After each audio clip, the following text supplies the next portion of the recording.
sengaja menampilkan sebuah cerita yang tersimpul dalam kalimat Si Buta Satrio Guo Panjalu. Si Buta Satrio Guo Panjalu cerita untuk malam hari ini.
Nyata-nyata kowe salah sawijining siswa kang bekti aturé bapa.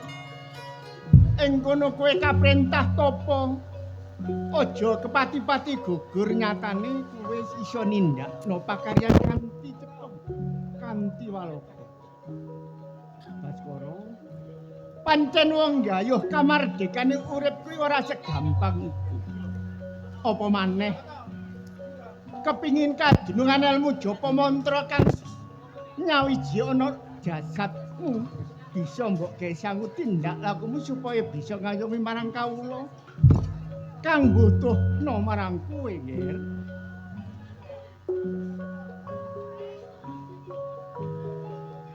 Baskara, reh dene iki dina wis titiwancine. Anggonmu mertapa kudu gugur, Nger. Baskara, kowe kadulu dening para kadangmu senajan ing wuta mripatmu nanging wening batinmu. Kowe yen wis bar mertapa amalno ilmu kang dak wedang iki sapa wae kang butuhno, Nger. Baskara, wit iki dina siniksenan genter pater bumi mewah angkasa. Kowe kudu gugur, Baskara.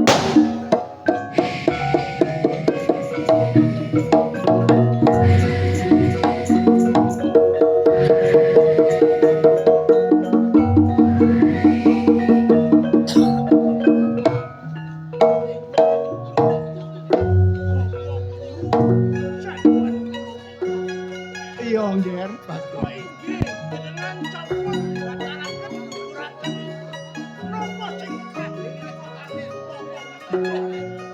Baskara, aku nate kandha marang kowe sak isin ping apa. Aja kepati-pati gugur yen ora tak gugurake. Cukup nggih Baskara. Aku ngerti nggih. Senajan wuta mripatmu, tapi batinmu wening bisa ndelok apa kang mbok tindakno. Kula rak boten gadah rempat kalian Bapak Guru. Iya. Kula sampun angayai napa sing sanjange Bapak Guru. Kula anglampahi tapa ngantos sakmenika Bapak Guru ingkang guguraken. Sakjane wonten punapa sih Bapak? Baskara, Dalem Bapak Guru. akeh para siswa kang bisa ndulung sekabeh alam sak isine. Inggih Bapak. Nanging kowe wuta mripatmu, Ngger. Inggih Bapak. Kowe pening batinmu bisa nduluk apa wae kang mbok tindakno Gusti Allah kang bakal nuntun marang kowe, Ngger. Nek sakmene dalem sampun anglampahi tapa Bapak. Lajeng napa malih sing jenengan tindakaken marang kula? Baskara, Dalem Bapak Guru. wong mertapa kuwi cedhek sajane mung menehno cipta rasa sejatine rasa kang dumunung ana ing jroning batin. Yen kowe wis gugur mertandakno kowe bisa nindakno pakaryan kang diperintahken Bapa, kowe wancine napa bebungah, Ngger? Bebungah punapa mawon jenengan paringaken kula tarami Bapak. Ikan kanthi ikhlas manah kula Bapak. Kaya ngono Baskara. Nggih, inggih Bapak. Ning bebungah iki dudu wujude ing donya bondo. Inggih. Wujude piandel kang nyawiji ana jiwa ragamu kanggo nindakno pakaryan anggonmu urip ana ing alam bebrayan ya Ngger. Mekaten Bapak. Yen Bapak Guru sanjang kula badhe diparingi pusaka. Iya. Duh, kula tampine Bapak kanthi ikhlas ing manah kula Bapak. Yen kaya ngono Inggih, enggak Bapak. tampan ana Ngger Inggih, putra. cobi kula tampine Bapak.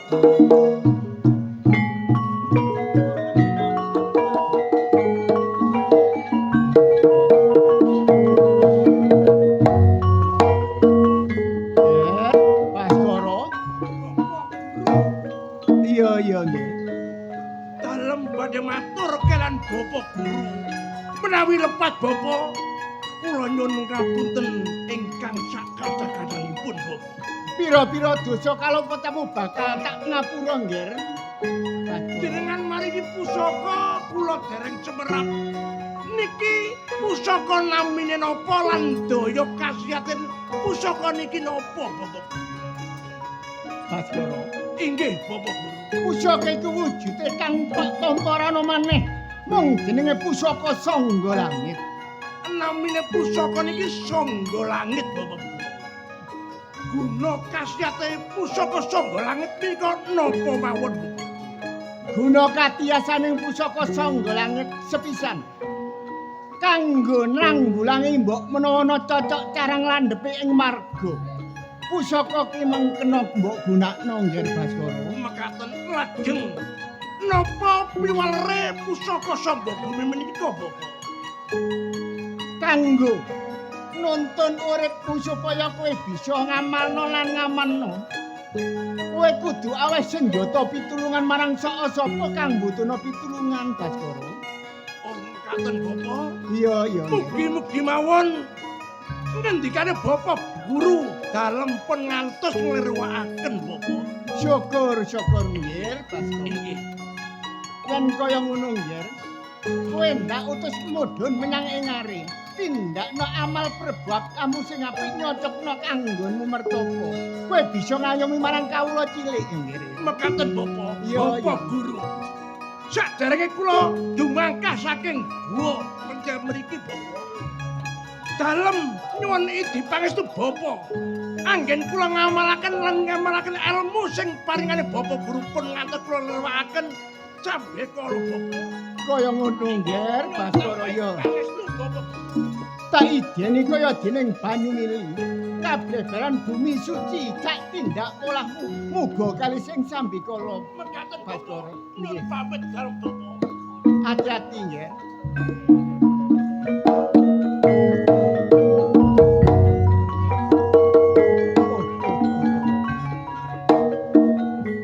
Siswaku Baskara senajan wuta mripate. Neng batining bisa ndulu kahanan ana jagat gumelar sak isine. Iya Bathara. Senajan dikaya ngapa kowe tuh bekti perintahku, apa sing mbok tindakno bisa nggayuh kasuwargane uripmu besok ing tembe. Baskara, muga-muga sak tindak polahmu kalis ing sambikala bisa nindakno pakaryan kang becik laku kang apik supaya bisa ngayomi marang kawula kang njaluk senjata pitulungan ya nggih ya. Tak ranti kaya ngapa kahanan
rumangsa bombong sakjroning batinku.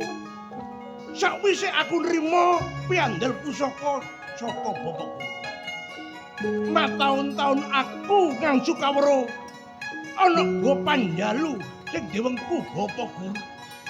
Segape ilmu daya kawijahan guna kesepitan lepas sangkan parane dumadi. Rumangsa wis sumambrah ana jiwa raga. Tak umpamane kendhi wis mencep-mencep banyune, lulang wis garing pendengan. Mula iki dina Bapak Guru ngutus iki dina aku kudu aweh tinolong karo sak padha-padha. Sapa sing butuh pitulungan aku wajib nulungi bek menawa ana sing wong lagi kudaran aku kudu ngkek payung. Lah gunane ilmu sing saka Bapa Guru. Aja nganti aku tumindak adiguna sapa sira sapa loro. Nggih Bapak. Mugi-mugi mawon dalem pun ngantos ngruwakaken napa ngendikane Bapa Guru. Kula tak bacutaken napa sing kegajengaken badhe tolong sinten wong sing bata pitulang kula Bapak.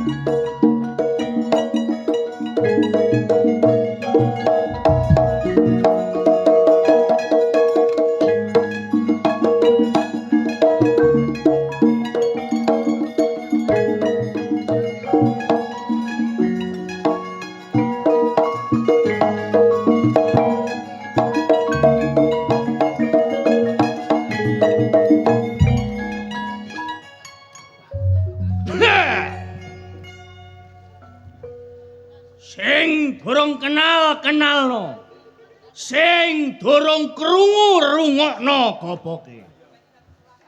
Degek piadeking gantenge 17 desa Punjul 7 kecamatan. Jatmiko.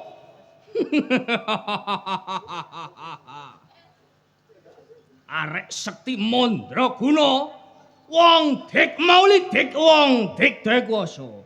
Bebasan gak tedas tapak paluning pandhe sisaning grenda. temenan wong Jatmiko.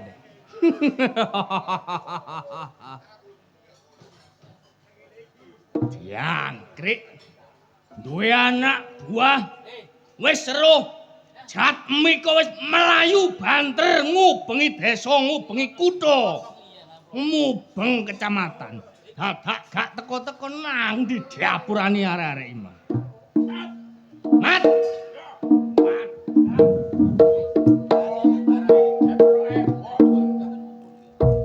awakmu ya apa sih Amari Marek Samad aku wis melayu banter kok kon telulun. Sik ta lah.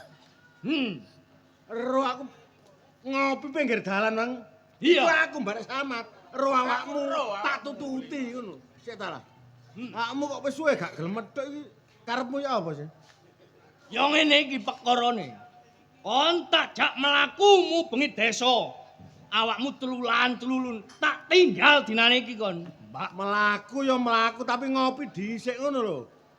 Nek nuruti awakmu ngopi, masih entek 7 gelas paribasane. Nah, ngene kok tak kandhani.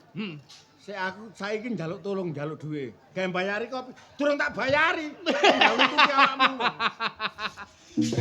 Amari. Awakmu peridak-peridakmu dadi anak buah Jatmiko gak gablek duwe. Dapak gak nggo duit balas to, Dek. Kon yo gak duwe duit, Mat. Ngisin-ngisini marek Jatmiko. Mula kon teko mrene njaluk dhuwit marek Jatmiko. Iya, ge bayari kopi. Ojo kuwatir. Masya kon diapurane koyo ngene nek musuh Jatmiko. Kon cukup ariku. Cukup, Pak. Ya muga-muga cukup ngono lho. Nek kurang ngomong. Entenono kene tak bayarane kopine. Ngono ah. Iya. Wong ngejak ngopi gak kok duwe. Lah kon ya apa ya kancane? Jawane mat ae ngopi budal aku. Lah, mulane nek gak duwe dhuwit iku aja menggok nang warung. Tak kandhani, Mang. Gak engko ae ngenteni Jatmiko liwat. Tak warung ngono. Gak kanti. Kon mang tek pirang gelas? Aku men sak gelas aku. Sak gelas. Koyoke amari sing tekake mang. Mangkane dhewe wedi sampe njaluk dhuwit nang aku. Kuwi digepuki ampe ndek warung iku. Iya. Untung aku gak melok diapuramu. Lah umpama aku melok apa gak sini-sini. Balik maneh batang. Gak luwe gak pas 100. Dhuwit 100 iki mang pas. Pas gak cocok belas. Gak ngono sih am. Koni ngopi iki sak gelas ta sak timbok. Ngopi ku gak iki mang tok. Wis sak minggu sing kepungkur. Lho. Cat. Apa? Aku bareng bayari kopi. Iya. Iku ana arek wedok. Ono arek wedok. Goleki awakmu. Loh, temen aku. Lah apa iki goroe lho. Ayu arek. Yo ayu. Kira-kira sakmene lho. Ayu tak. Nek gak kesuwen depno ana ngarepe Jatmiko. Jenenge sapa? Ro awakmu. Heh? Jenenge ya wae. Loh, ya karo wong amari ngomong arek wedok tok. Sapa jenenge? Lah nek kon takon jenenge Andini. Andini. Andini arek wayu sakmene. Nek ndelok jenenge tetek piadeke jelas ayu lencir kuning. Iya. Nek ngono celukun mrene. Depno marek. Dikon mrene. Iya. Enten ana.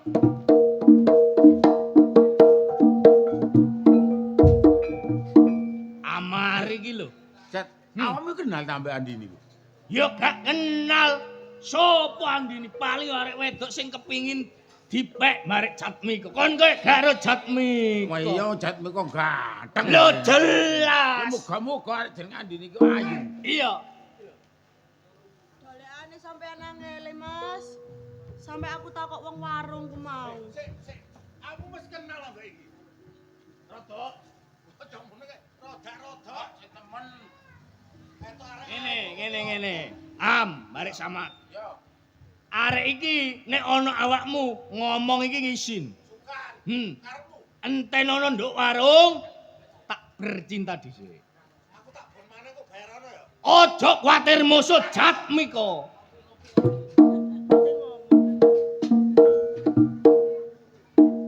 Boten pun. Boten pun.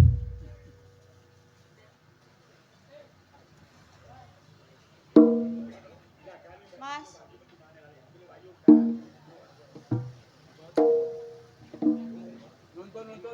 Andini. iya Mas. Ana apa awakmu ndol ijab nika, Kangen barek aku awakmu. Aku iki wis bobot. Mbobot. Dadi awakmu iki mbobot, Dik. Iya Mas. Terus awakmu nek wis mbobot sajake raimu kok kaya nelongso. Iyalah, aku kepengin ro wong tuaku dhisik, sampean ngomong. Sing nduk njero bobotan iki gawenane sapa? Gawenanmu Mas. Gawenane Jatmiko. Ojo kuatir, Dik, Andini.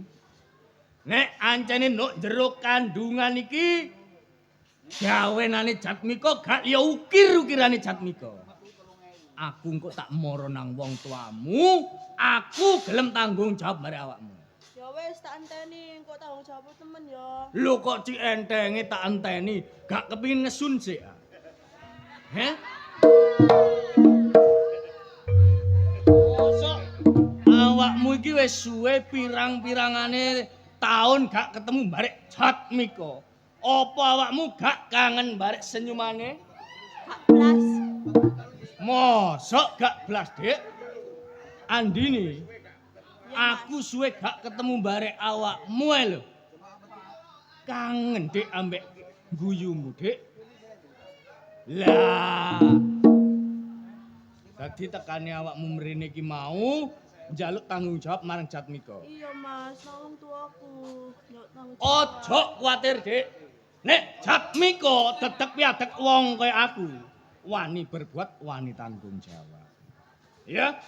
Ya wis suwon Mas, tak enteni temen lho. Iya, saiki balik nang wong tuamu, engko aku moro nang omahmu. Iya, aja mejuk. Gak, mosok aku mbejuk mari awakmu, Dik. Ya wis anteni ya. Iya. Wis aku balik.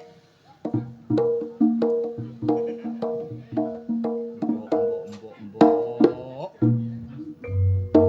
Nek nguasno Andini rasane koyo melayang. Nek ngene panjak kendang balik tok gelak, Dik.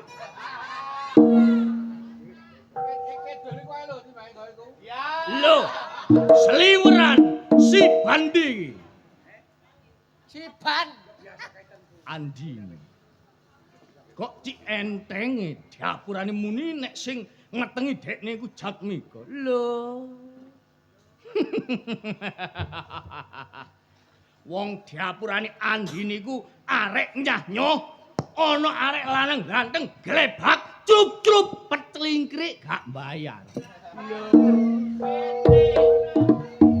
Suwe gak ketemu pisan njaluk tanggung jawab marang Jatmiko. Lho entenge diapurane. Kuntul tak unekno dandang, dandang tak unekno kuntul. Ibarat aku mangan rawon ono warung, mari tak bayar beras urusan piring dikorai marek sing duwe warung. Andini ojo arep-arep Jatmiko.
Nyeret Mbok iku lho atine gak enak, kok mikir awakmu ku sing aneh-aneh ngono. Sik sakjane kon iki lemu apa lemu sih? Mbok, sepurane ya aku bobot. Hah?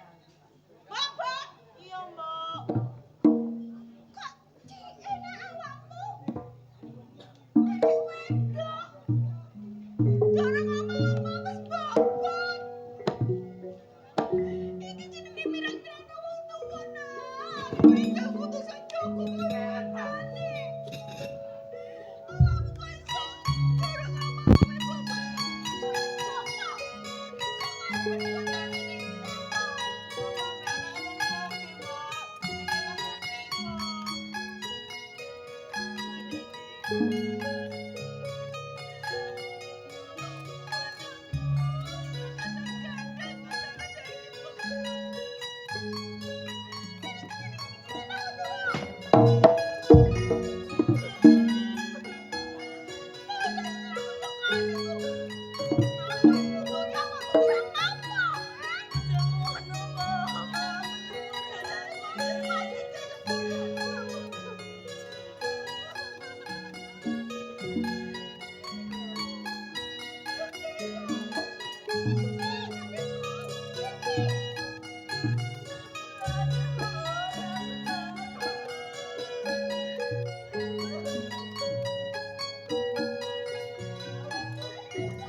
Kon njaluk apa sih, Mas? Aja njaluk mbokmu. Mbokmu yo kelakuane ngono njaluk bapake. Kepengin apa sih? Sepurane aku bobot. Ya. Ya apa? Bobot.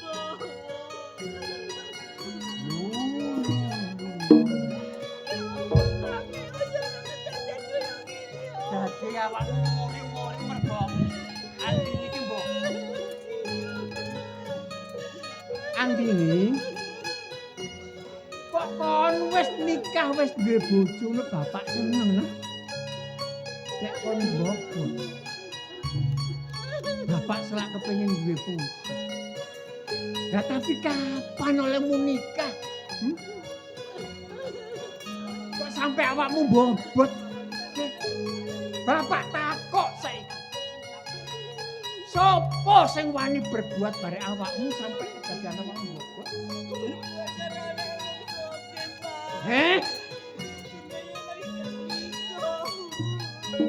Kok natasi arek desa nduk. Kok sugih kendel. Seneng barek anake wong sutha, seneng barek anake wong sugih. Nganggo dasar opo, Nak? Nek wis sampe kedadian kaya ngene iki, awakmu meteng durung duwe bojo. Ndah neo Andini pirange bapak. Luwe-luwe nek tanggo kanan kiri weruh. Ndang kaya tak seset rai. Isin aku duwe anak. Andini. Kon jenenge anak tegolaran yo gak tega pati. Umpama tak pateno kono mati. Tapi duduk iku sing tak jaluk. Mula dina iki awakmu kudu minggat teko omah kene. Golek ana sing jenenge Jatmiko, ya sing kok seneng. Njaluk tanggung jawab. Iya, Pak. Ya apa kudu nikah bareng awakmu. Ya. Aja mulih-mulih nek gak bareng barek Jatmiko. Ya. Dalah saiki.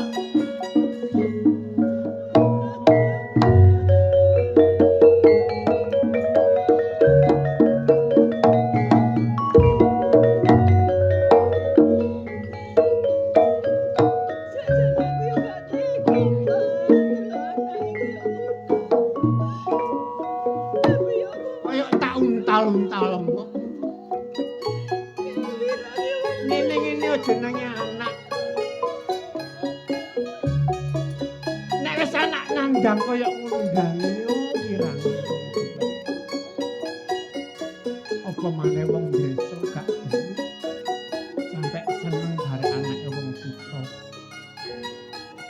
Lho gak apa-apa nek wong kanan kiri tangga kanan kiri gak arep. Dane yo nek sampe krungu bare tangga kanan kiri.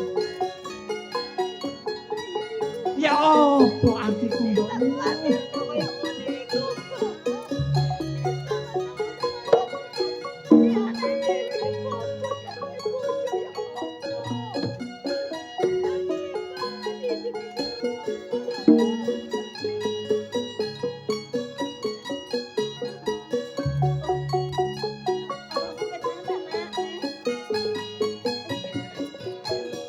Kon nanti ae. Halo.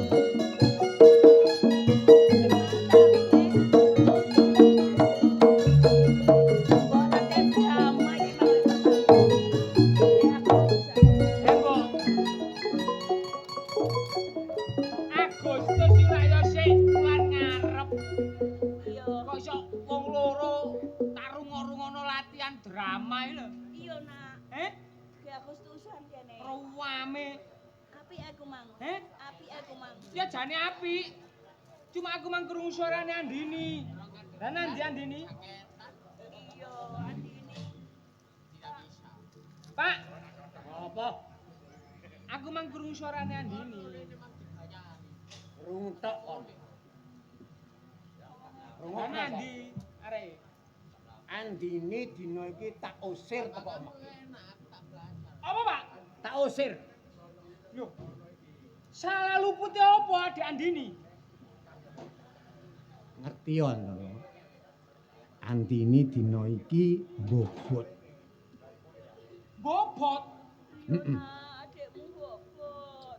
Pak, Mbok. Iya. kok sik prawan sih. Durung rabi. Mangkane sampai bapak mentolong usir teko omah kene ya mergo durung ndek bojo kok mbobot. Ngono lho. Apa nak ngomonge wong nek adikmu ku bobot gak ndek bojo. Lah niye ngono lho. Lah kaya wirang ta bapak. Wong tuwa ya apa nak? Terus sing wani tumindak kaya ngono iki sapa, Pak? Itu mang. Petuk gak petuk kon kudu ngeleki sing jenenge Jatmika. Kongkon tanggung jawab.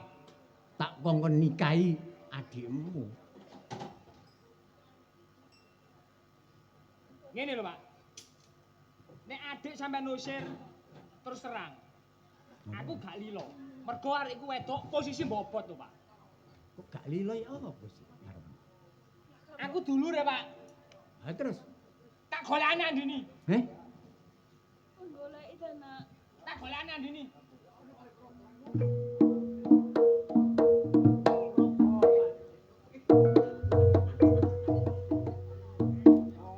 Mula-mula awakmu.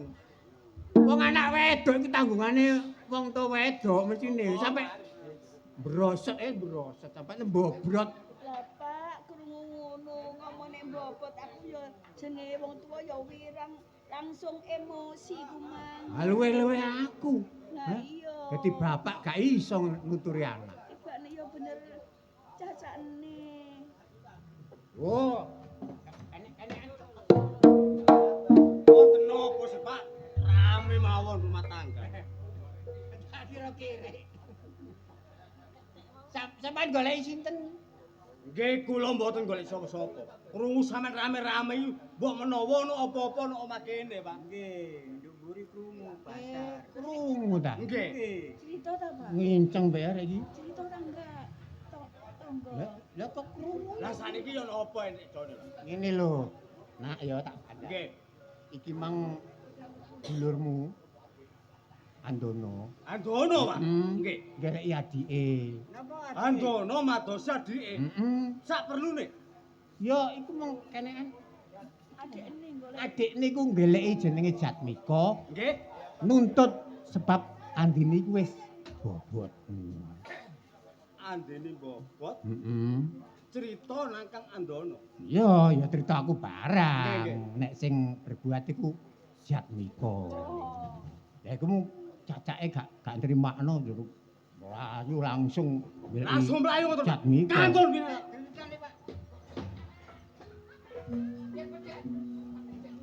Pak, arek cilik ku mana apa melok. Arek cilik opo? Arek sakmono. Yo cilik tapi atos arek iki. Ya ta, Pak. Ya Pak nek ngono wis ya bener cacakne Pak. Ya muga-muga ndang ketemu adike sik gak. Iya Mbak. Ayo.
Jatmika sing teko.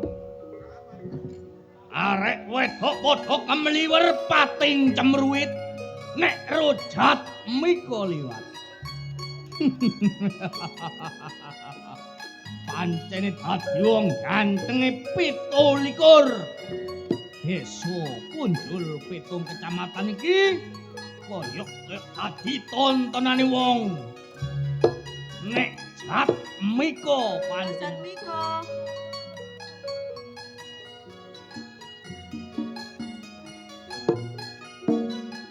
awakmu Andini.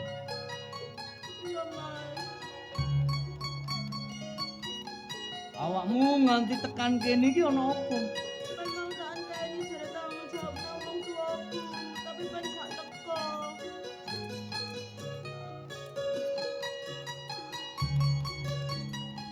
Awakmu tetep njaluk tanggung jawab Jatmiko. Iya, Mas, aku nganti dosir wong tuaku karo. Awakmu dan tetangisan nganti tekan kene iki mang diusir marek wong tuamu. Iya, Mas.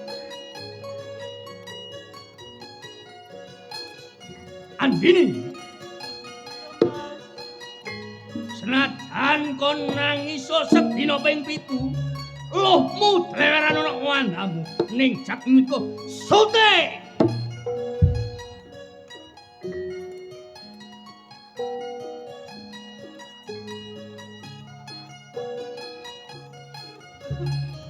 Kon kepingin tanggung jawab Jatmiko, iki tanggung jawab.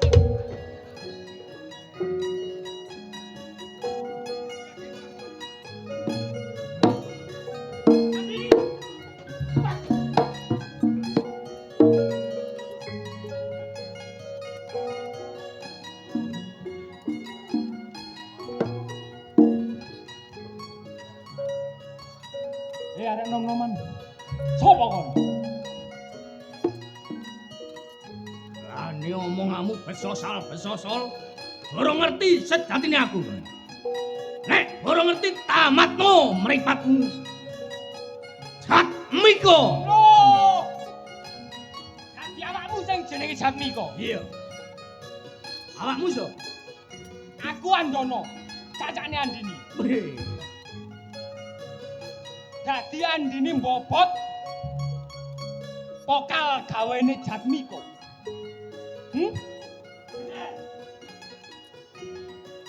Tanpa aku mukir, tanpa aku ngelak. Nek ancene Andini, awakmu ngarani Jatmiko sing gawe bobot, kenekmu arani. Ning kon sadurunge ngarani Jatmiko, rungokno Andono. Adikmu iki sak temene barek wong lanang ki nyah-nyoh. Gletak sak gletek. Dicelingkri wong lanang. Pure ilang gak bayar iku kelakuane adikmu gelem. Mula nek kon nuduh Jatmiko ya kena. Ning dudu Jatmiko tok. Akeh arek lanang sing gawe metenge adikmu. Ning nyatane sing jare Andini ya mung Jatmiko. Gampang percaya barek lambene adikmu. Wong adikmu iki pinter menco ilat. Nek kon gampang percaya. Liu pandulung. Ngene ae Andono. Tekamu dinane iki ana bareke opo? Gelem gak gelem Jatmiko kudu tanggung jawab karo apa sing mbok lakoni nang nggone Andini. Nek Jatmiko gak gelem, Loh.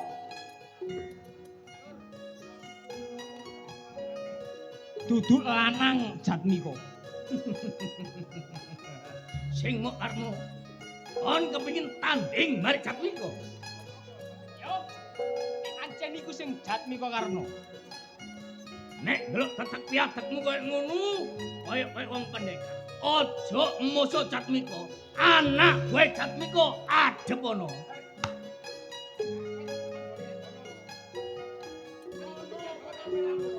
Arek sing jenenge ono nyape wani musuh Jatmiko. Randas, arek cilik. Iya, Loh. arek iki.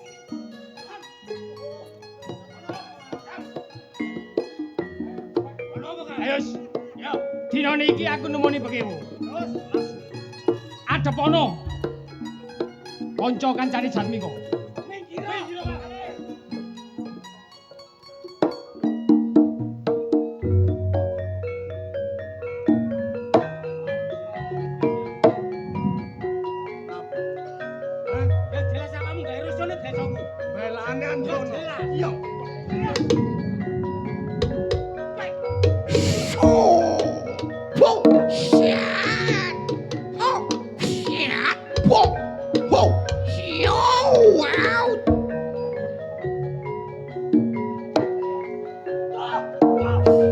Babu.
Anak buahmu wis kepelayu dari anak buah Jatmiko.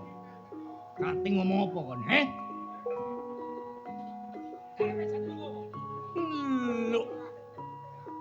Nek ngono besisan jora donya klebre papan cinore. Cincing gawurung teles. Nek anjen kon mung sekti mandraguna. Aja adu jebret kulit atau sing balung. Mubadir tanpa guna. Ayo adu kasuntikan. Yo, nyanten iku jamuku. Sing karep. Tentukno ning papan kene. Antarane Andono apa Jatmika sing dadi sulami bumi. Mapano dina iki. Katamana jibrabak pengandol. Yapurane Andono gajah bablah ndepani Bantala. Tak sembah idridramu.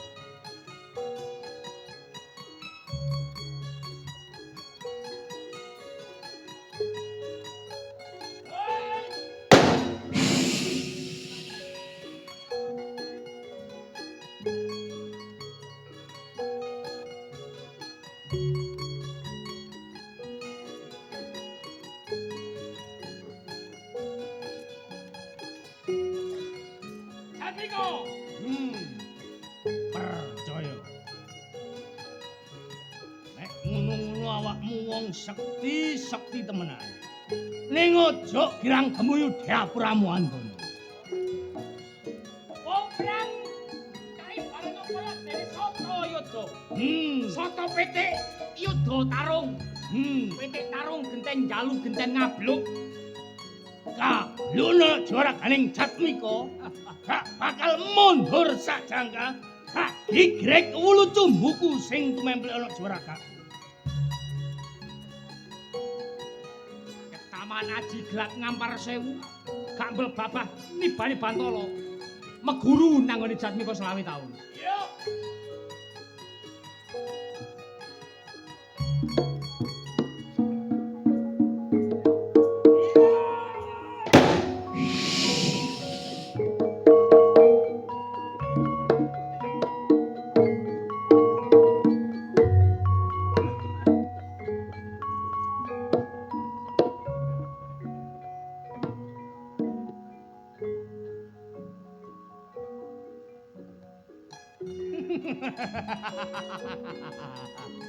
mong sakmono kadekane Andono. Kabar pisan gak gumbledak ana ing palagan Dapuraning Jatmika. Ayo maju. Kon cek wani ngadeg sapu jajar marik Jatmika. Mula dinane iki mapano. Nek kon bakal masil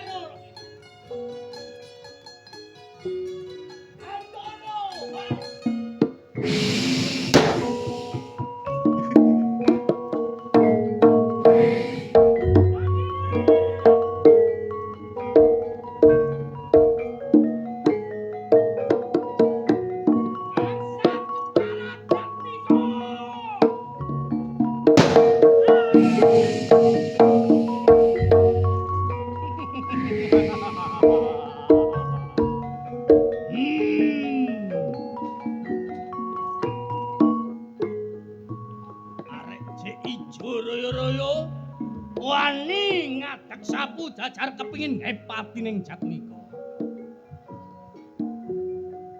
Kenek pangkrikane Jatmika telak des. Gledak bongko balik nang Dapuramu. Ayo.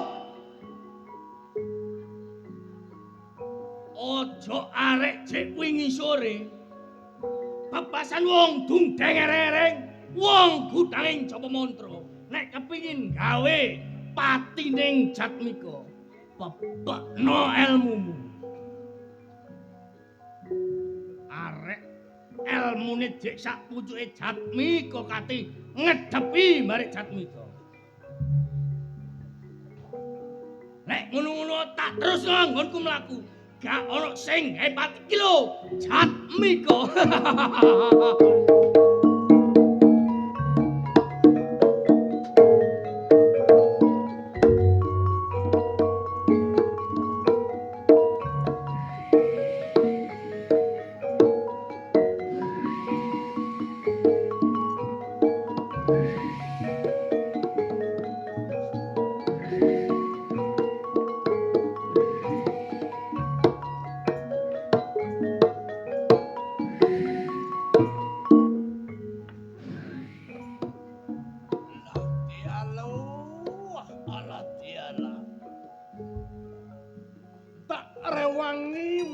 aku merpepes sing kaya ngene. Senajan nganti tak rewangi mlebu alas metu alas. Munggah gunung mudhun jurang. Mung betheke go papan panggonan kene ana sing kurang bener kanggo. Sakjane ana apa yo?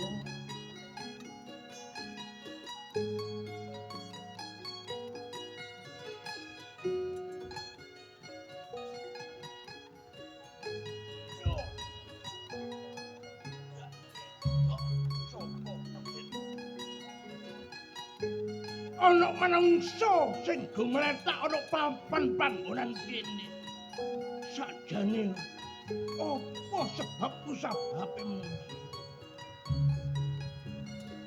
Nek saka panduluku menungsa sakloron iki duduk mati saka sing gawe urip nanging mati begalan. Mula iki dina aku eling piwulange bapa guru. Kudune aku tolong nulung sak padha-padha. Walah. Yen iki dina apa ngendikane bapa guru bakar tak ayahi menungso iki dina awakmu waras bakal waras dinane iki.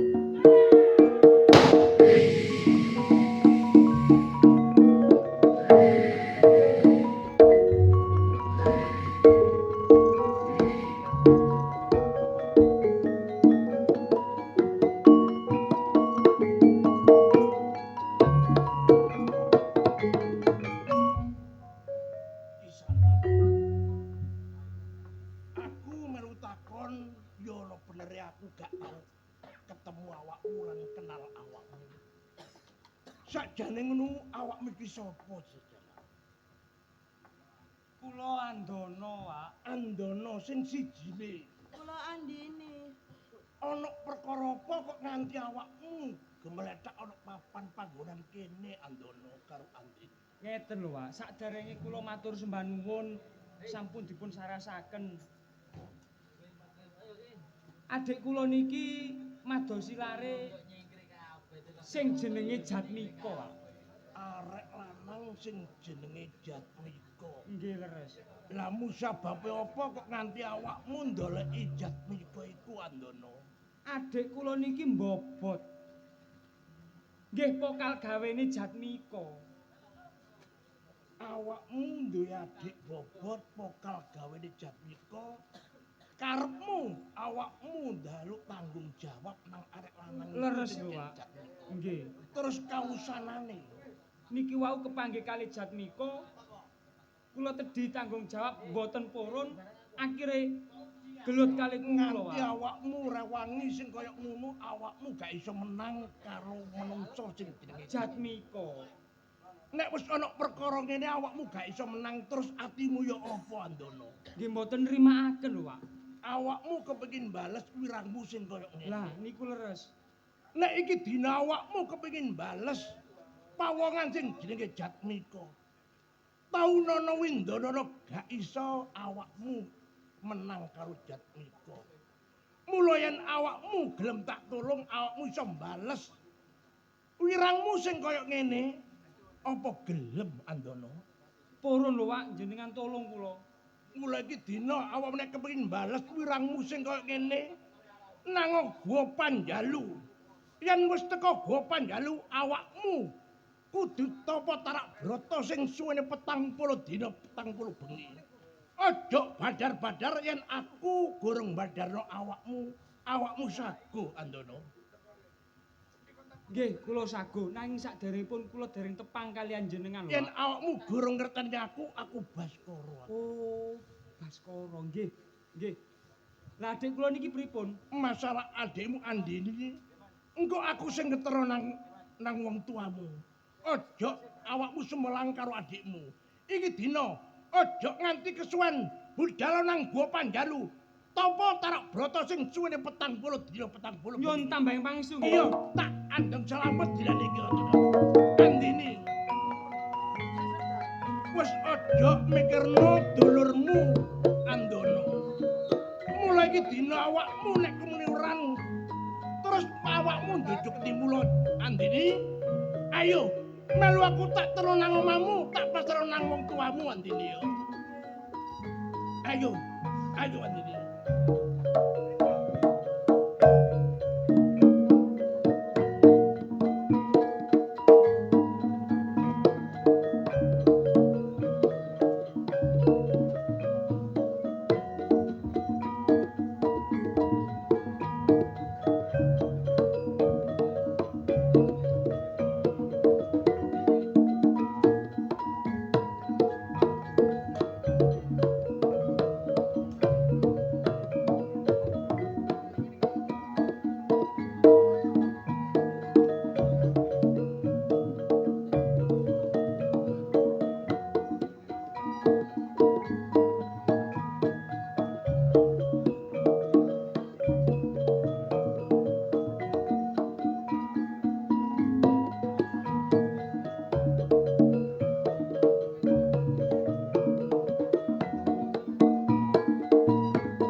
Wah.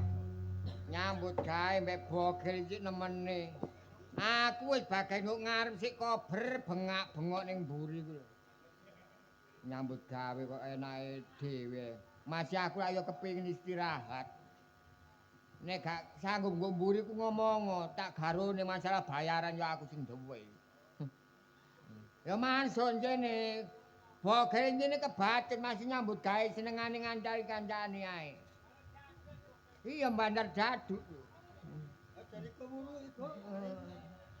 Mana apa rasa-rasane iki? Ya gak rasan-rasan rek. Awak dhewe ku nyambut gawe ayo bareng-bareng. Ngono lho. Lah iya, ayo bareng. Bat kandhane kowemu digawa. Lah tiga. Mangkane aja ati gawe. Aku nek nyambut gawe ambek awakmu iku aku iki wedi dhewe. Oh, jati wedi-wedi awak Turu sak turu aku nek nyambut gawe ambek awakmu iku tak hati-hati sebab kon iku gak kenekan. Wingi aku turu gak kemulan apa kon meding-kring nang aku. Lah wong aku kene adem mek. Oh, adem ayo dolek kemul. Aku kok kekep aku kerasa anget aku yo. Ya meneng ae kon. Ya mumpung gak bayar ada. Awak dhewe nyambut gawe iki niku wong loro kejawan yaene wis dipercaya kaya gerakan. Sak enak-enak titik. Sak enake. Wah jelas berbuat iki rek. Ya jelas, mangkane adem-adem. Ngene lho. Nyambut gawe lak wis seru penggawean dhewe. Lah mangkane Awakmu ono ngarep, aku ono buri. nek aku ngarep ku istirahat to jate bengak-bengok rek. Lho lah Masih aku yo melok katok. Kenapa bengak-bengok iku? Masih jedeng ayo urusanmu sik. wong kari ngulir tok ayo. Lah kon kari ngulir apa kon gak kok ulir? Lah aku repot rek, kon mosok kari ngulir. Mendane kon dikongkon nimbo, ngumpuk. Kon gelem ngumpuk. Ndelok sing dikumpo sih. Nek perkara ngumpul wis padha. Dakan iku enak asine. Enak. Dakan wedok. Tapi kok nek ndelok dakan lanang. Lho ya iku kira aku sak jane wis beneran kok gak eling-eling aku kepepet gak ngarah melok kene terus aku. Masih anak iku yo niru dakan lanang. Omongane mok kau multik. Jane Mulane gak nyampe dangane sing lanang. nek niru dakan wedok. Alu Tenan tadi sopan. sopan. Ambek tangga yo apik. Apik. Mlaku sak mlaku gretek. Gretek gak koyo Bareng dakan metureng ae kabutan Brengo. iya brengosen japrak. Contoh anak ayu Pri. Mamula. Lho. Awas kebiasaan jalan kok iki kok. Enggak. Mulai dah, mulai guru kaya mulai. Ikmal bayaran dah mulai. Metek Ya kaya iya. Endi? Kontak-kontak. Kontak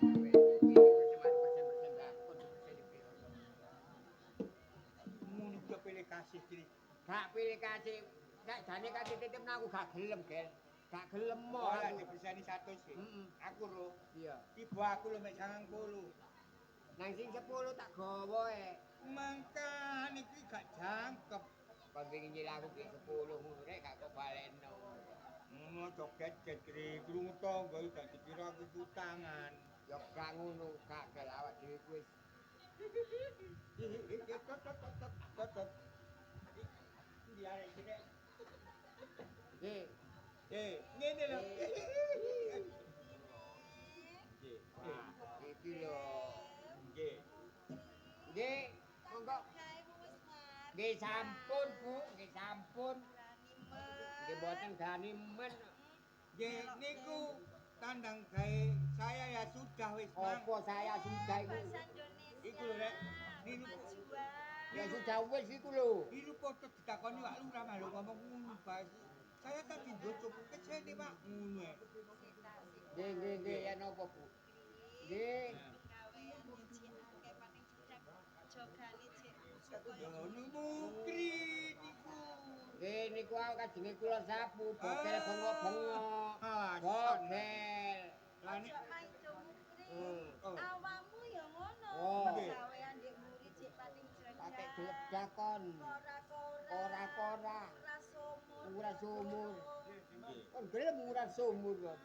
Sampeyan kali Penggaweane pembantu itu gak oleh sembarangan sebab awakmu kita Oh, mana kon? kurang bayarane ojo gawe penggawean keteteran Ngomong. Ojo nyambut gawe nyambut ngomong nek kon njaluk undang-undangan iki. bayaranmu tak bayar piro Oh. sabulan. Pira, Bu? Mek 3.000. 3.000. Saiki pembantu mung nyapu ambek resik-resik meja kursi 3.000. Nang nyirami kembang-kembang ngene ngajeng niku sinten sing nyirami niku? Anjene mukri niku. Ngeten lho. Cek. Pembantu dibayar 7 juta umum tak gak umum? Gak umum. Pembantu dibayar 3 juta umum tak gak umum? Umum. Ya wis 3 juta ini. Terus awakmu Gel nyambut gawe nang mburi. Nggih. Ras jeding. Nggih. Ora-ora. Nggih. Masakno Mas Ijat eko. Oh, itu penggaweanku. Bayaranmu Ya Pak, nggih 3 juta. ya undang-undangan. Ah. Undang-undangan. Napa? Aja ngene, ayo gerakan jutaan. Gerakan tutan. Kono gerakan Ngawur iki. Lho, iku lho. Kon nek konangan bapak kon ya apa kon? Lah iya. Gak oleh rek mbek jeragan. Kon niku aja sembrono. Iki jeragan. Pak, kula Kok mboten yang kemalan. Nggih. nggih. Aku ki matur suwun Matur karo suwun. awakmu sekarone. Nggih. Ya ambek jauh sepuro. Nggih. Soale Mas Ijat iki ya tabiate kaku. Oh, nggih, nggih. Nggih. Kaku. Sepurane. Nggih, boten menapa. Lah anak tunggal, Nggih. duwe anak maneh ya wis to aku iki. Wis pira-pira aku diparingi anak, tapi ya wis ngono iku. Mandi ucape bapak niku. Ini lu bapak ini. Aku Mas yo sampai kapan sama diparingi anak bah anak ndablek bah anak bedhek larang gak popo iku gak oleh wong tuwa Namanya niku kebacut deh. Ya kaya nemene kebacut deh. Niku termasuk mandi ucap iya Mas saking kepingine anak kan aku wis Masih kepengin anak gak niku duwe nggih. anak wis umur Gerangane wate koyo ngono mendane anak. Asli ini lho sampean duwe bojo ngoten niku lho mboten getun ta. Wong nyogok randu, kok ndiki. Bukri. Nggih.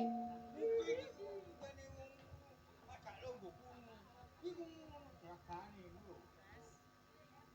Gak ngono sih, Bu. Iki lho ngrunding apa sih? Sampeyan iki wong wedok. Kok iso dicepit mukri, dicepit bogel? Sampeyan kok seneng sih bareng nyepit-nyepit iku? Padahal kula sing biasa dicepit. Niku. Gel, Nggih. mukri. Nggih. Aku takon, Nggih napa? bagiane sing nyiram kembang nang mburi kuwi sapa? Napa? Niki debegel Ayo, Nggih kula. Niki bogel. Lah kok nganti kembang alum kabeh Alem kabeh kon senggo cagil. Heh, Bu, wau kajenge. Kajenge apa? Kajenge kayu nek Kajenge apa? Niku lho, Kajenge lah kayu sih. mau saya guyang, Apa saya guyang ini? saya siram. mau saya siram Heh? dataknya. Apa dadaknya? Mate bongkok. Dataknya banyunya gak ono gitu. Habis ini. Wong sanyo kari metek ngono selang diolor di siram ngono lah. Niku listrike pecah mati, mboten bayar pulsa. Mosok mati ku bendina, Kri. Pulsae telas. Ya ditukokno sing masih ono. Kan aku lho ono ibu. Entek ana pulusa niku Apa? Nggih, pulsa. Pak rungokno gomburi kok wong loro iki. Gak sampean kandhani to. Oh iya dani niki. Kandhanono bogel iku. Awakmu sing jere. Wis, khusus. Sing tak lokno iku awakmu. Lho, Kok tambah kon geger wong loro iki lho. Wis, tambah tak dulu kon kok ya. Tambah tak dulu. Sampean iku ojo kasar-kasar. Awak dhewe nek gak ono mukri ambek kotek. Wis ngerti, Bu. Sekali mbok yo disangoni. Ngene lho, Bu. Duit maneh. Mukri karo bogel iki lak nyambut gawe kok kene gak wulanan taunan. Makane iku Lah mesti ngerti kewajibane penggawean iku ngerti. Sakmene omboe iki dibagi wong loro. Mosok tarung ono geger kok. istirahat. Iki mang istirahat. Mukri karo kotek. Masih istirahat, Bu, gak ngene carane bek menawa ana tangga kanan keri mlebu. Diwasno ya gak pantes wong sampean kok tengah. Salah, Mas. Nggih, Ojo manjane kayak gede ta. niki rada niku mukri niku. Rada apa? Niku lho. Rada Gula kancane lho. Rada apa? tidak sopan. Apa tidak sopan? Iki lho, iki pokoke dilotok. Wis. Ya kok ditukokno apa wong loro iki? Kok napa? Ayo. Heh. Kula. Supaya gak geger iki Cekak ditukokno geger. apa? Kok napa? Njaluk diapakno kon iki. Jaluk japakno kon. Lho, Kok ngono malah. Lah nggih, dinapake sampean. Heh. Gopoh niku. Gopoh kula, gopoh. Wis gak usah gopoh, gak usah wedi. Mboten. Ngoten. Bu, Kula sampean nang tak delok Mas. Ya wis tetepno gak apa-apa. kula Oh, niki nutukaken. Ya tetep Kula nutukaken. gawane. Ora mang ya Cak.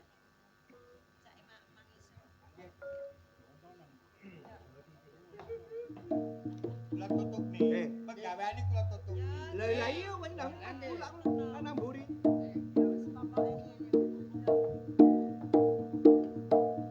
Top. Balong panggang. Wong omahe dhewe kok dalane gak ero iki lho. Lho, lagi kula niku pamitan Lah kajeng. pamitan lah ya langsung mlebu iki lho. Iki lho, tutupi iki lho dalane. Mboten boron kan sampean nututi kula lan. Lah apa nututi kon? Nggih ta? Kula menika nggih. Awas sasar lho ya. Aja melo-melo lho.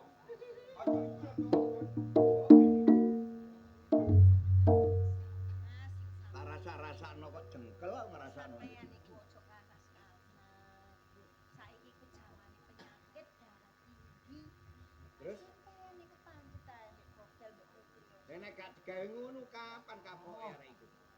Nah, Nyambut gawe wis tahun-tahunan kok omake kok cek geger masalah penggawean. Dirungokno tangga lho gak apik. Sampeyan mang masak apa wis?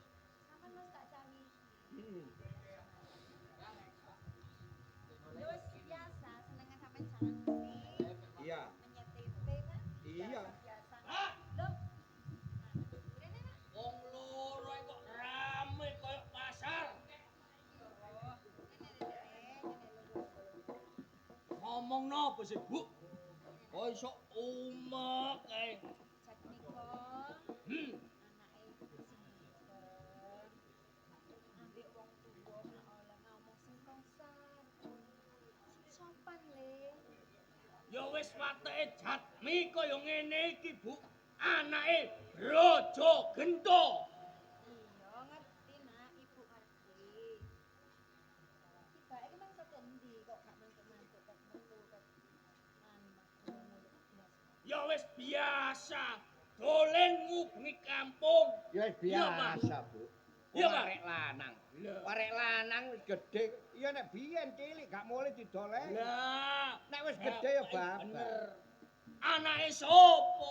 Hah. Brojo Brojo. Gento. Cuma sampean iku wis gede sing ngerti waktu. Metu ya metu. Upaya mulai ya mulai, gak telung dino petang dino ibu ki kuwatir. Lho lah iya, Bu, iki mang wis seru waktune terus mulai takono nejat nika. Masih suwe kan tetep romae. Sinalah, Bu. Sampeyan duwe anak Jatmiko kok ngomel dadi wong wedok. Kok kaya gak iso ngomong Jatmiko. Lah, Blenger ta? Nek sampean blenger mbek Jatmiko, tak mlebu maneh. Jatmiko. Padane plembungan ae. Cilik disebul dadi gedhe. Engko gedhe dicilikno dikempes. Lah awakmu lho menungso. Lah ibu kaya blenger Sampai iki yo ngono, Bu. Ya lah ya sampean lah. Lho. Lali dah sampean ngomong. Bu. Dek, sampean kok gak duwe anak, sithik wis suwe. Saumpamane sampean diparingi turun anak lanang. Wis bah dablek, bah datlaran iki wong tuwa ngomong kaya ngene. Lah kate terus diapakno wong arek lanang. Wis lugis wong lanang iki paribasane kenal karo wedok kono kon. Wis umume. Menang mele wong lanang iku menang, cuma wong wedok menang nolak. Lho, lah ngono kau. Anake sapa? Wah, Brojo Gento. Sabar. Sapa muni gak tayo, Mas?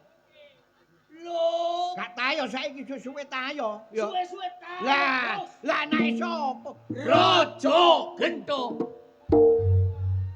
Pun ya. Lho anak sampean. Ya apa? Arek wedok ndi ae sing gak kebimbang ambek anak sampean. Lah, iya apa? Biyen sampe lak kebimbangnya turu gak iso kepingin petuk aku lak. Ya iki nurun nang iki Jatmiko iki. Ibu biyen yo ngono. Iya. Aku sampe bengi iki lho karo bengi. Petuk aku ya balik. Pokoke anggere ana pehan, balik. Balik. Saking ketemu diluk neng. Nek gorong ketemu wah, koyo lele kena gedhek iki kok. Mas. Biyen Yen. nom-nom Wong maneh. ancene ganteng. Ganteng. Sopo? Brojo Gento. Lho, ya apa lek wis disuwara iki. Jatmiko. Gak tayo, Kon mulai mangan ta durung? Durung. Nah, Sampeyan yo tak cawi. nek durung dhuwit jek ana ya. Ya duwe Ah, sih, Pak. tapi wetengmu luwe Luwe. timbang tuku. Ayo mangan ae sik. Mang. Nek perkara metu, aku gak ngongkon, penggawemu metu-metu wae. Ngono ya. Tak ajange ombok kok arek Ancene lanang. wong tuwa lanang iki gak koyo ngerti bare anak Ya lanang. ngerti. Gak koyo ibu ngene Wah. iki. Lah anake sapa? Brojo Gento. Ayo, Ayo mangan. ayo mangan.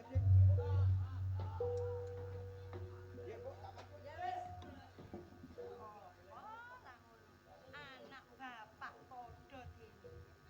Aduh, sabar. Ya apa, anak ngene digumi, anak ngene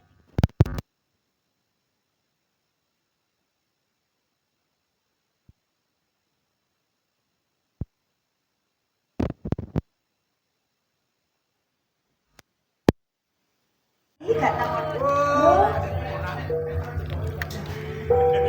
Monggo.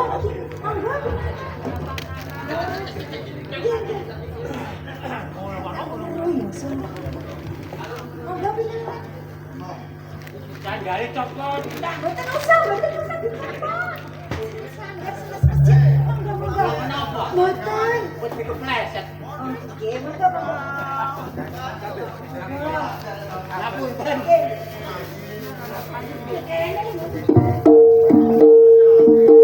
Kapunten sing kakang nggih. Kok mboten nate semerap. Sampai niki simpen terus dugi pundi kemawon. Ngapunten kula niki. Ini cicim tanganmu basah. Sami mawon. Kula niki tiyang Polres mriki dami Jatmiko. Oh, Jatmiko. Nggih. Lho. Oh, bener kok, bener. Nggih. Ngapunten. Nggih. Kok punten sing kathah nggih. Nggih. Kok mboten nate semerap bisa tahu. Terus jenengan napa saking bungsu kok tebe. Punten wong. Kok matur Ini kula ngapunten Kak. nggih. Tebe saking desut sangat bungsu. Pun iki napa nggih? Ini tiyang sepuh. Pun napa bagus kok ngomong pun ade wedi boten. Napa nggih? Boten. Ngeten sejatosipun nggih. Kula niki anak kula niki lho, anak kula niku estri jenenge Ani. Sing niku sakniki Nate pacaran. niku lho. Ngenekan niku lho kali. Yobone jenengan sing jenenge apa? Jat. Iya Jatmiko. Nggih. Iki liyane kula wong Ya, sak dinten iki. Hari niku Anak ngeten. bobot. Ya. Nggih niku. Nggih niku bobot nggih. Anak sampean bobot kali anak kula. Nggih.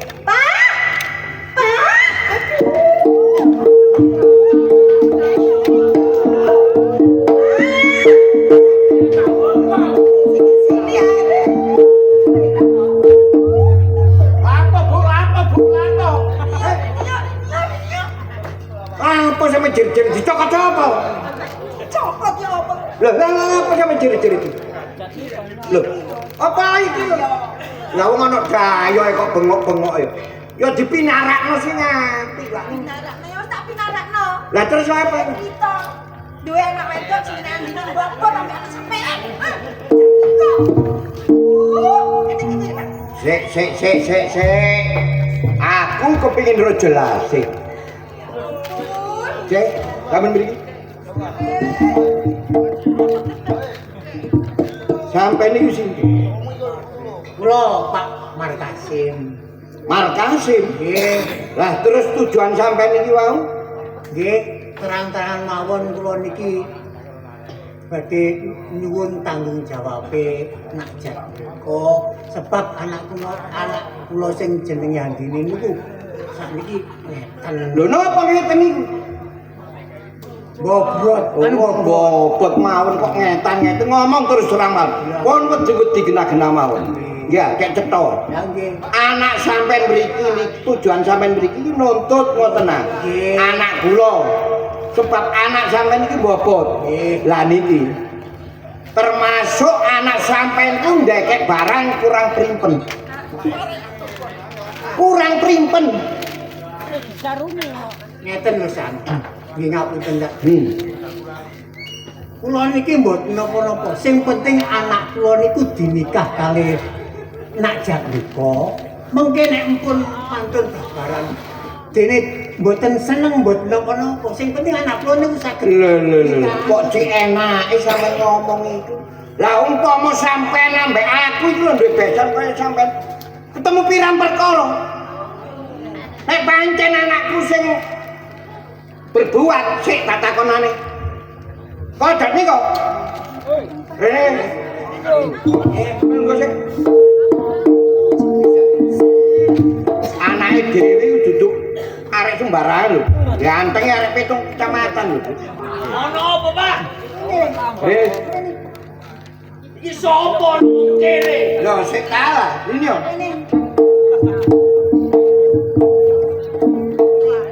Apa Bu? Sik. Jatmiko. Iya. Lele.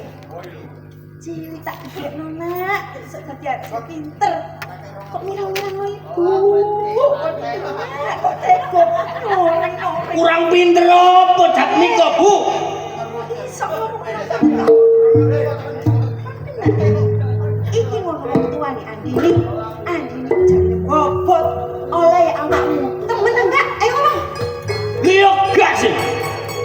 Sampeyan kok gampang percaya barek wong desa kesah-kesah ya, Pak? Bener.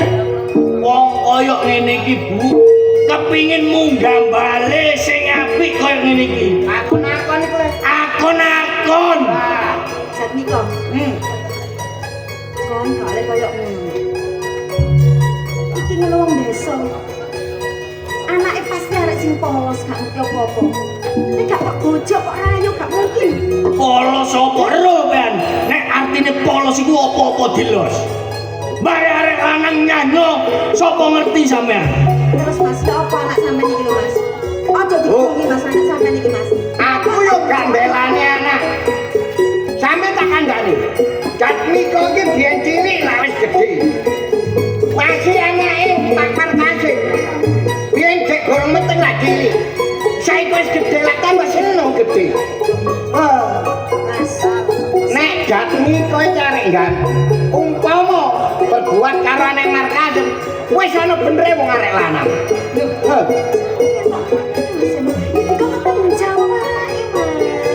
Tanggung jawab, tanggung jawabnya gede Bu urusannya. Ini dia Bu, tak takonane. Takonane wis. Ayo Mas. Oh, mancik kursiku.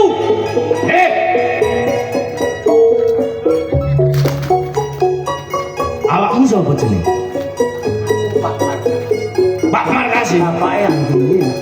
Bapakne Andin. Kamu mrene Nuntut supaya nak Gat Miko nikah bareng. awakmu percaya omongane Andin? Ya percaya wong iku anak. Kebagusan anakmu. Yo, Oke, Bu. Kepingin urip mulya, akon-akon anake diputo-puto ditengi barek Gat Miko. bener Bu.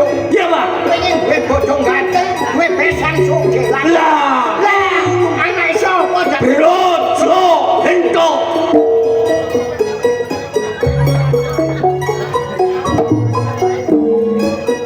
Lah nek ngoten, nek sampean mboten tanggung jawab. Nggih, mboten napa-napa. Kula trimo. Nanging Gusti Allah mboten sami. Sampun. Amin.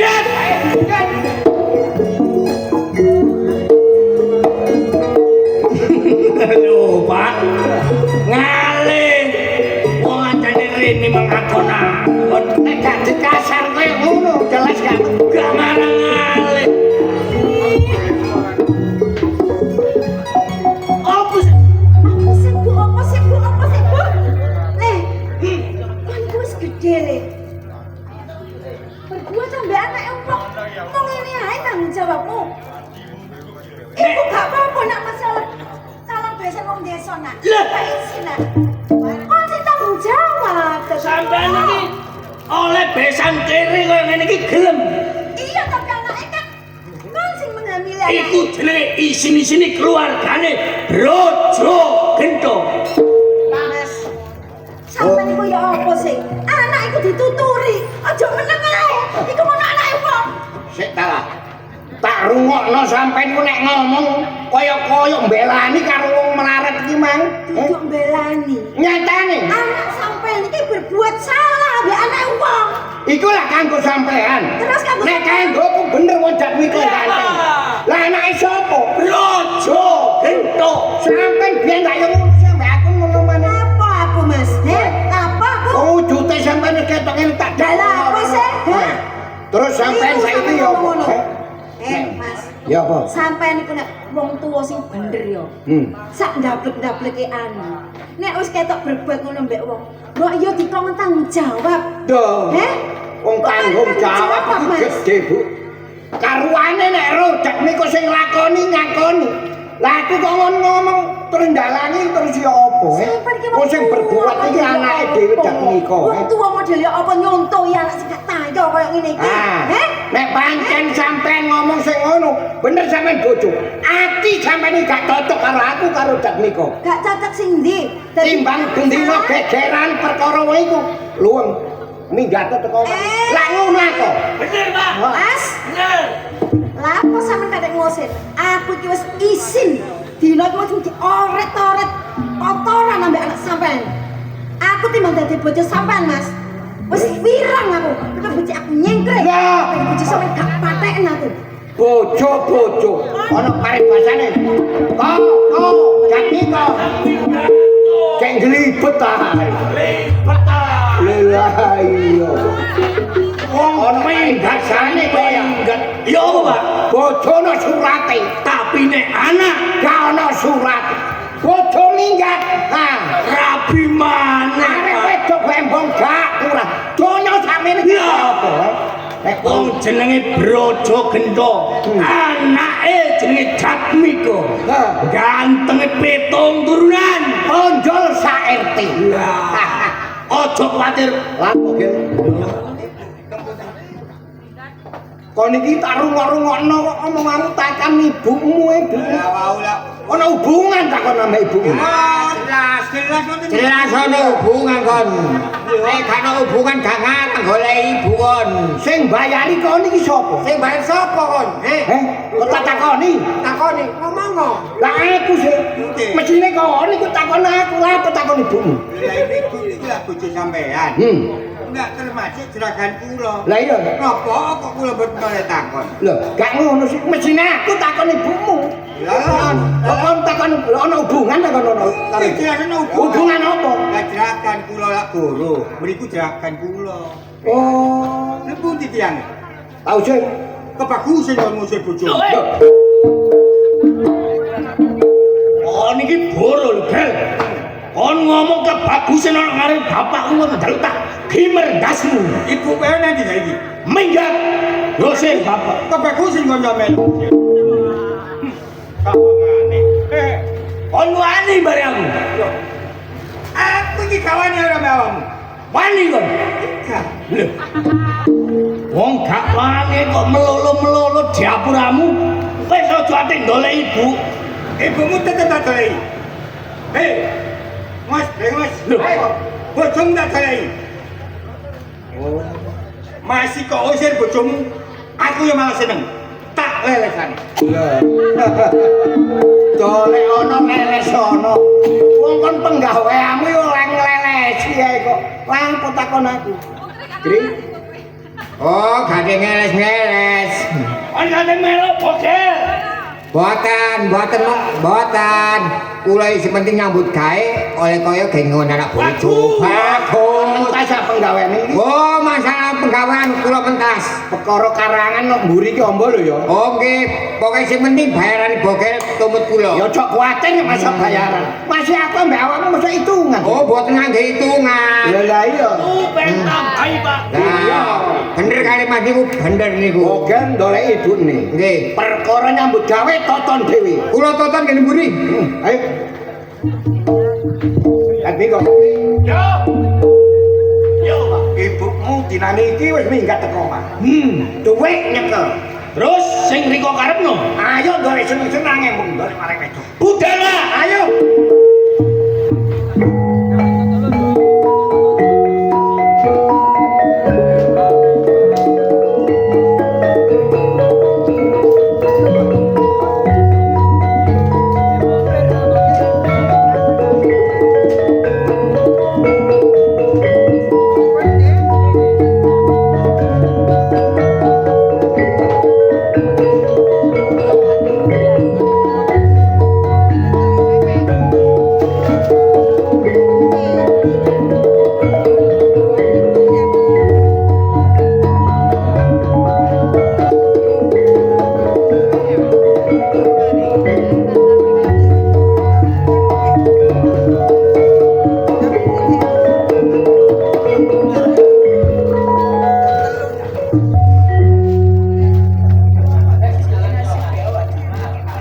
Bae gak enak dadi wong kene. Rono dapuk sugih ae malah. Ono endi Pak kira-kira Pak? Ya iya pirang-pirang lan gak petuk anak. Andini yo gak kepethuk. Andone yo gak petuk.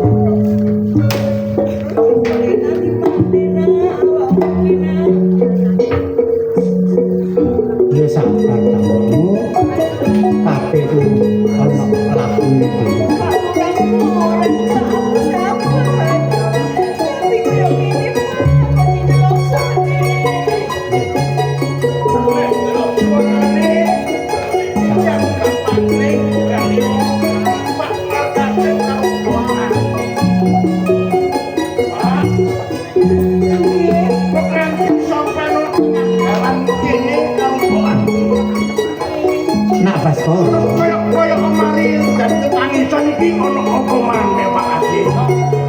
Sapa wong sing gak ndara bisa. Sakjane aku ki kepengin duwe bisa. Ya senajan ora ketang sedina rong dina karo. Aku nuntut nang omahe Jatmiko.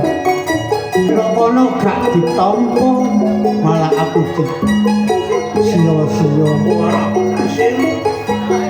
Nek pancen Jatmiko lan wong tuane tetep gak ngerti. Mula iki dina pun sampean terus-terusaken ing griyane Jatmiko. Ya terus Mula niki dinten sampean bangsur mantuk mawon.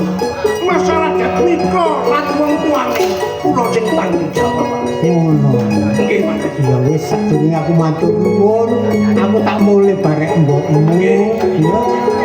Pun dipikir malih, Pak. Iya. Sampai nemen-nemen masalah niku kula mawon jeng beresi, Pak. Oh, wis aku percaya. Nggih. Atus-atus, Pak. Ya, aku tak mulih ya. Nggih, nggih, Pak. Ayo, mbokmu. Mbak Ami.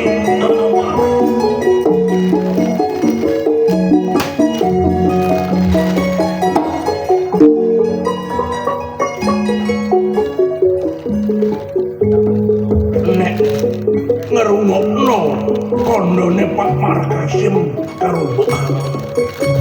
Kaya kedut-kedut rasane lagi alah. Sakwise aku meduki Pak Markasim karo Mbok Ami, kok eling karo Andono. Yen ngono pumpung durung kesuwen iki dina tak munggah nang Gua Panjalu. Ya apa kadane Andono tak kongkon tapa tak broto iki banget.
Wirange karo Jatmiko nganti direwangi para doko sing Andono. Iki dina awakmu tak petung wis jangkep 40 dina 40 menit. Dinane iki awakmu wayahe gugur Andono.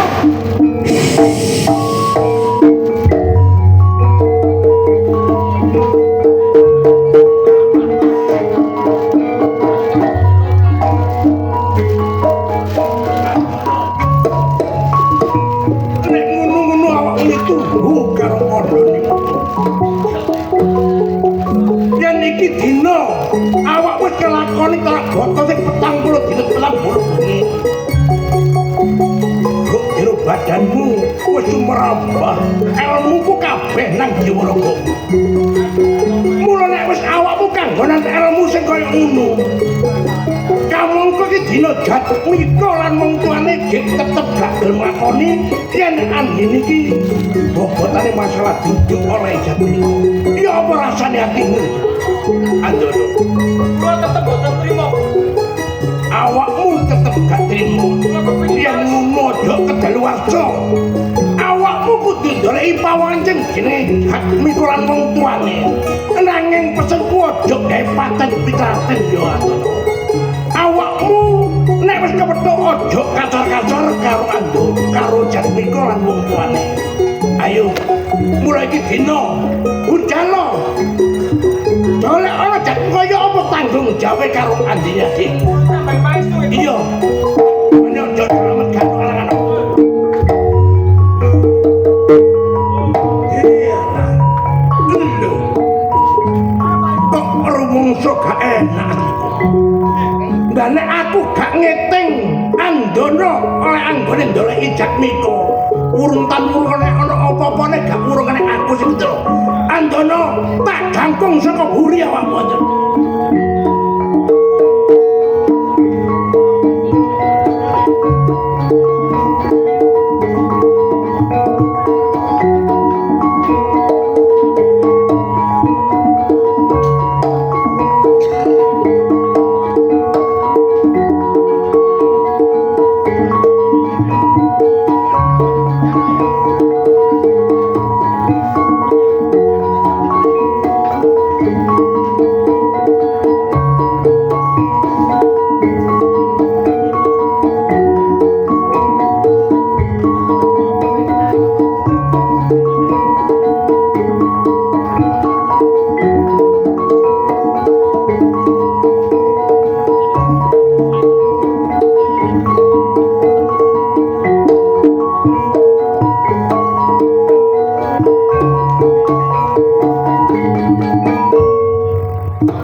Napa niki griyane Jatmiko?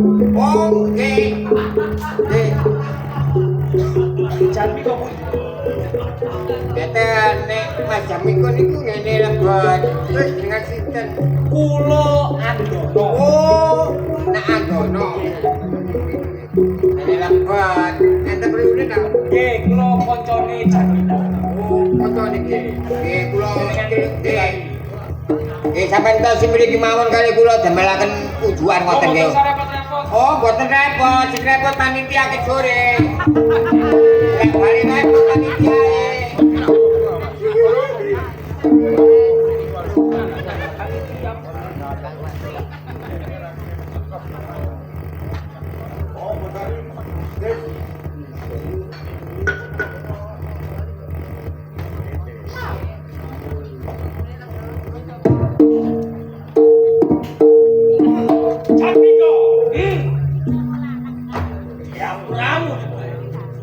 Mengkirik ulu cumbumu. Kabar pisan gak kowe mengkirik ulu cumburing Jatmiko. Dinane iki gelem gak gelem Jatmiko kudu melu aku. Nek gelem aku enak diapuramu. Awas gak kasar.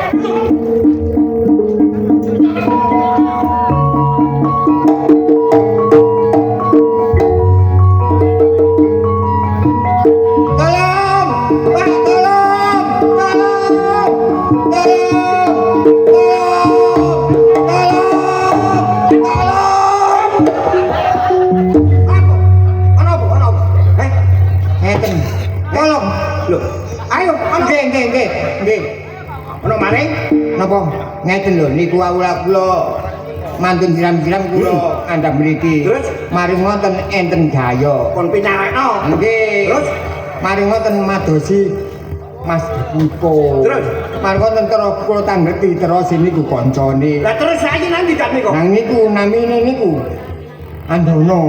Lah terus sakniki dipetot seret beto mriko e. Diseret kan nggih. Enten nang kene. Lho. Weh, lho. Wadah. Ruwo mang batak kandhane rek. Wong durung tak kitine bek ana apa-apa tak kiting teko mburi.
kon kudu gelem tanggung jawab apa sing mbok lakoni. No, Antono. Gak krungu hop-hopmu. Titike sute aku tanggung jawab. Adikmu Andi.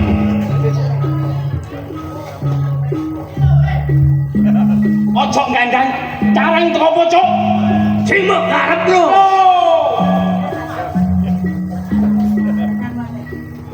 Apa nama ajiku?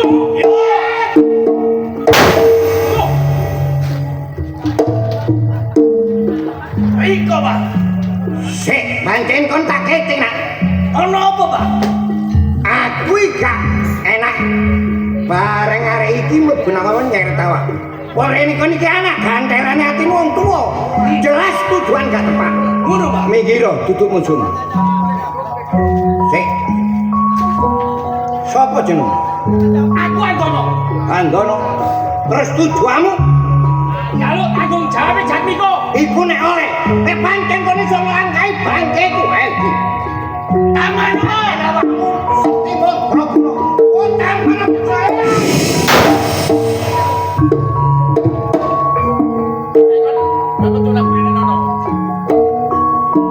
Rojo awakmu, Mas. Pancet ae kelakuanmu. Ket nom-nomanmu sampai tuwek sing koyo ngene. Tancang gerdah. Wes ya iki watake. Sopo wae? Iki acara Jatmiko. Iki drogemu iki. Ojo mbok ajeni omboe. Tumindake kliru kon ajani ae. Wong tuwa sing nyoba. Awakmu kelir kanggone aku bener. Nak penting sae. Diantrek koyo kene awakmu ganti malah kene.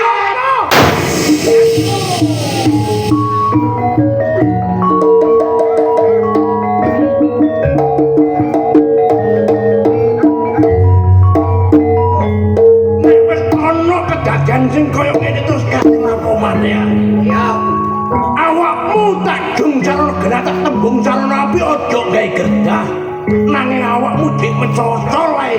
Dik kepin geger karo Baskara. ya. Baskara, Hah?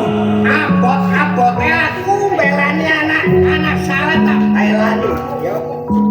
Rene aku rumasa salah, aku njaluk sepura paramu. Nek awakmu wis ndodo kesalahanmu, umpama tak wulyakno, awakmu tetep janjimu kudu kontak.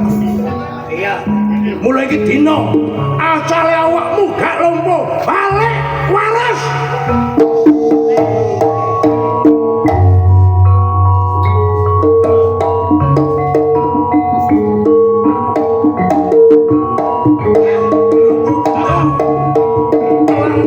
Jatmiko pisan. Ayo. Awak dhewe kalah, Pak. Iya ya apa maneh wong jenenge wong kalih njaluk sepura sebab awak dhewe iku salah nak. Ngono, Pak. Cara awakmu nu gelem kan? Rabi karo. Aku barengi. Barang itu iki. Iya. Yo gelem, Pak. Ini iki pantang kecore gelem lak gak nganti kene. Iya, Bro.